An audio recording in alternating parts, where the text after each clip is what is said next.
So Ryan, good to see you again. Yeah. And just want to have a quick catch up with you for the guys back in Australia from Ultra168. So we first met at the North Face 100 Yes. in the Blue Mountains. Memories from that race that day and your experience in Australia that week? Yeah, I think my experience in Australia that week was, I got a lot of fun memories. I think being in Sydney is quite similar to South Africa in a lot of ways, so I really enjoyed it. Going through the Blue Mountains was really phenomenal, some really awesome trails and world-class scenery, some of the best I've ever seen, so that was fantastic. The race was quite tough. I think first 45 k's was cruising along, and then suddenly started cramping really bad for about 30 k's, and then started feeling better towards the end. So it was a tough race, but that's part of ultra running. I think it doesn't kill you, makes you stronger. Yeah. So yeah, tough run, but really enjoyable. And yeah. What do you think of the Australian running scene, the ultra running scene, and the trail running scene? How does it compare to Europe or South Africa or the US?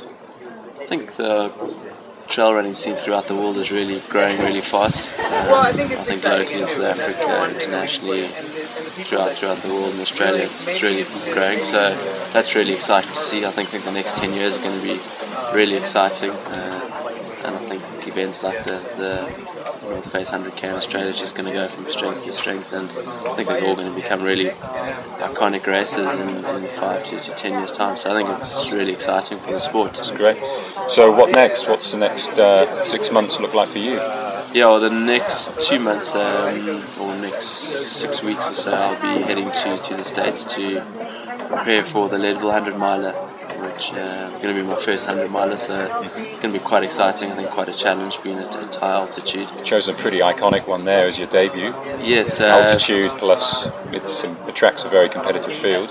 Yeah, I think it's one of the races I've always wanted to do. I think there's so many races out there, just not enough time, so you got to pick the race you want to do. I think it's going to be a really tough one, but yeah, it's one that really appeals to me. I'm really excited to go there, so I can't wait for that. And then in November I'll be heading to Nepal to do another multi-day race, racing the planet Nepal. So is that returning to the deserts or is that in the mountain range? No, it's in the mountains. I think we run part of it along the Annapurna circuit, so that's gonna be really exciting. Can't wait to get there. I think that's one of the things that always appealed to me about the multi-day races. They're always in such exotic locations that it's really part of the whole discovery of trail running and just keeping it really exciting and enjoyable.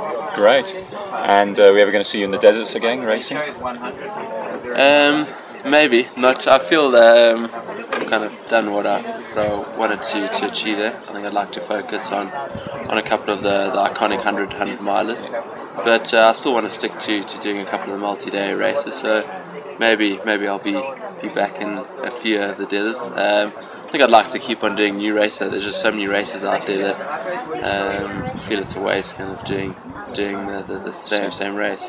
Well, great. Well, thanks for catching up with us, and good luck in Leadville. We'll be watching very closely. It's a race that a number of Australians over the years have gone into, and we'll be watching online overnight, seeing how you go.